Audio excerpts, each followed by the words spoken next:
Welcome to our deep dive, everybody. We're going to be looking at the life of Stephen Hawking today. From the bio excerpt you sent over, he was obviously a brilliant mind. But for me, it's his story of resilience in the face of just incredible challenges that I find so fascinating. It really is remarkable how those challenges kind of became intertwined with his scientific journey. It's like his life mirrored some of the cosmic mysteries that he was trying to unlock. Right. Like it's almost fated. I mean, starting with, well, what are the chances of being born on the 300th anniversary of Galileo's death? It's like, come on, that's too perfect. Yeah, it's a pretty amazing coincidence. And even though his family wasn't wealthy, they really fostered a deep love of learning. Imagine growing up with dinner table conversations that were all about books and intellectual debate. It's not hard to see how that would spark a young mind's curiosity. Totally. It makes you think, right? Like, did those early dinner table debates maybe plant the seeds for his later groundbreaking theories? Oh, and speaking of early signs of brilliance, I love that his school friends nicknamed him Einstein. Get this. He wasn't like a straight A student, was he? That honestly makes him be even more relatable, in my opinion. Yeah, you're right. He wasn't what you'd call a traditional prodigy. Some subjects in school just bored him, which honestly, I think a lot of us can probably relate to that feeling. But when it came to physics and math, he was clearly passionate about those. And there's even a story about him building a basic computer from spare parts, like completely from scratch. You can see that hands-on approach to learning, even back then. That's crazy. Okay, so then he goes off to Oxford to study physics. Like everything's going great, like he's on this amazing path. And then, boom, this huge life-changing diagnosis, ALS. Yeah, that's where the story takes a really heartbreaking turn. At just 21 years old, he's given this devastating diagnosis, Lou Gehrig's disease. It's a progressive neurological disease that slowly weakens muscles over time, and eventually it affects the ability to speak, move, even breathe. And back then, the prognosis was just, well, incredibly grim. Doctors were saying he only had a couple of years left. I can't imagine how difficult it would be to face such a dire prediction at that age. It really makes you appreciate the strength he must have had to keep going. But I understand his relationship with Jane Wilde, who he later married, played a really important role in giving him that fighting spirit. Absolutely. Love and that human connection can be so powerful, especially when facing something so difficult. Jane's support gave him a reason to fight, a reason to keep pursuing his work, and ultimately to make some of his most groundbreaking scientific contributions. Their love story, against all odds, is pretty amazing. It's a beautiful story. It makes you think about the determination that he had. So even with this diagnosis, his scientific mind never stopped, right? Which brings us to one of his most significant discoveries, Hawking radiation. This is where things get really interesting from a scientific perspective. Before Hawking came along, black holes were thought of as these cosmic vacuum cleaners. They just Yeah. swallowed up everything and nothing could escape. I have to admit, I find black holes incredibly fascinating, even though, I'm not a physicist. They're like these big mysteries in space. Mhm. But can you explain Hawking radiation in a way that even I can understand? What is it and why was it such a big deal? Okay, well, picture this. A black hole is like a pot of boiling water on a stove. The lid's on tight, but some steam still manages to escape. Hawking radiation is kind of like that escaping steam. It's the idea that even though black holes have this immense gravitational pull, they actually give off a tiny amount of radiation. So you're saying even black holes, these super dense objects that were supposed to be inescapable, are actually losing a little bit of energy over time. That totally changes how we think about them. Exactly, and it gets even crazier. This discovery challenged the idea that black holes were these unchanging, eternal things.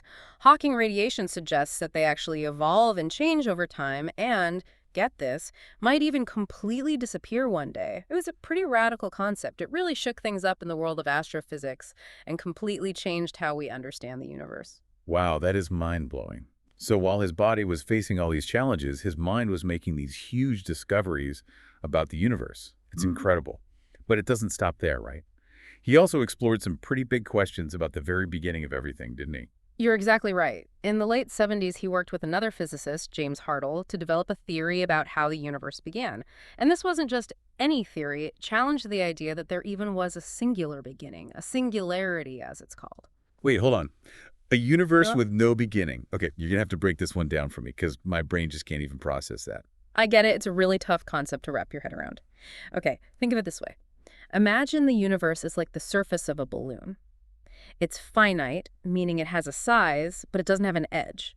Like, where do you find the beginning of a balloon surface? There isn't one.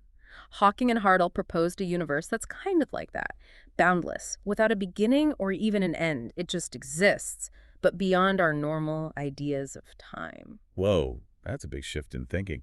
So are you saying time as we understand it might not have always been there? Exactly. It challenges our whole understanding of time and existence.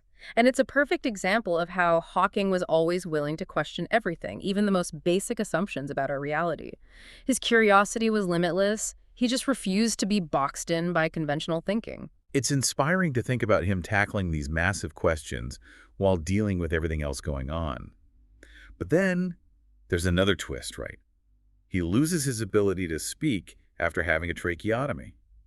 It's hard to imagine how he could even continue his work after that. It must have been a very dark time for him. In the mid 80s, he got pneumonia and had to have a tracheotomy, which saved his life, but it meant he couldn't speak anymore. I can't even imagine how isolating that must have felt, especially for someone who lived and breathed communication and ideas. But this is where technology comes in, right? It helped him find his voice again. That's right. He started using a speech generating device, which was revolutionary at the time. It allowed him to communicate by using a muscle in his cheek to choose words and phrases on a computer screen. And then that computer turned those selections into speech. And that voice we all know, it's so iconic. It's become almost inseparable from how we think of him. It's amazing how something that came from such a difficult situation ended up being such a powerful tool for him. Absolutely. And I think it's important to remember that despite the seriousness of his work and his condition, he never lost his sense of humor. He even famously joked about how he enjoyed the American accent of his speech synthesizer. It's true.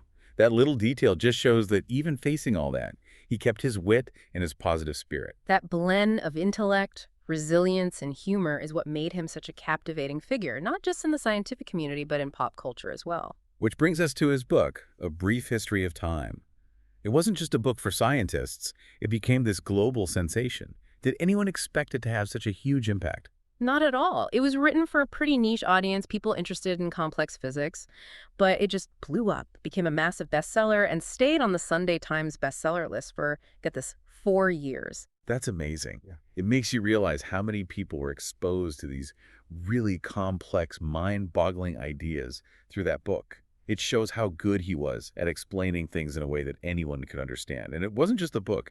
He really embraced pop culture in a way that most scientists don't. I mean, he was on The Simpsons, Star Trek, even the Big Bang Theory. Exactly. That's what made him so unique. He was willing to engage with pop culture and kind of break down that stereotype of the stuffy, inaccessible scientist. He showed everyone that science could be fun, engaging, and yeah, a little silly sometimes. And speaking of silly, there's that famous story about him throwing a party for time travelers.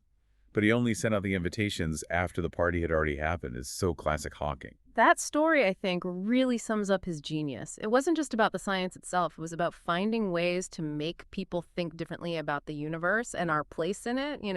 It wasn't just for publicity. It was a real thought experiment. He wanted to get people talking and thinking about these things. It's like he was saying, let's have some fun with this whole time travel thing and really explore what it means, even if it sounds crazy. Exactly. It's about pushing the limits of our imagination, even if we have to laugh at ourselves a little along the way. But while we celebrate all of his incredible achievements, it's important to remember that his personal life, like all of ours, had its ups and downs. His marriage to Jane, who was such a huge support for him, well, they eventually divorced. It's a good reminder that even the most brilliant minds, people who do amazing things, they still go through the same human experiences, the same joys and sorrows as everyone else. I mean, think about the pressure their relationship must have been under with his fame and his increasing physical limitations. For sure. And his second marriage to his caregiver, Elaine Mason, was also surrounded by controversy and allegations of mistreatment, which is a really difficult part of his story. It reminds us that even with all his greatness, personal struggles are still a part of life. It makes him seem more human, more relatable. It shows that he wasn't some kind of superhuman figure, but a real person who experienced the full range of human emotions and challenges. But even through all of that, his passion for science never went away, did it? No, not at all. He never stopped working, writing, and talking to the public right up until the end. He was always pushing the boundaries of knowledge, looking into things like artificial intelligence and even the possibility of parallel universes. His curiosity was unstoppable. And then there's that amazing story of him experiencing zero gravity on a modified Boeing 727. It's such a powerful image. A man who spent so much of his life physically limited, getting to experience pure weightlessness and freedom. It's a beautiful image, and it really captures his spirit, his refusal to be defined by his limitations. His description of that flight as true freedom is so moving, especially considering everything he went through. And then in 2018, he passed away. It's almost poetic that it happened on Einstein's birthday, another one of those cosmic coincidences in his life. It did feel like the end of an era, but his work, his words, and his spirit continue to inspire us. His ashes were even placed in Westminster Abbey, alongside scientific giants like Newton and Darwin. It's a fitting tribute to a man who expanded our understanding of the universe and encouraged us to look beyond our own limits. So as we wrap up our deep dives into the life of Stephen Hawking, what's the one thing you hope our listeners take away from his story? I think it's that simple but powerful message he sent out into space after he died. Look up at the stars and not down at your feet. It's a reminder that no matter what challenges we face, there's always something bigger, something wondrous to strive for. Beautifully said. Stephen Hawking's life really showed us the power of the human spirit, the limitless nature of curiosity, and the importance of never losing sight of the wonder that's out there, even when times are tough. Thanks for joining me on this journey today. It was my pleasure. And to all our listeners, remember to keep looking up at the stars.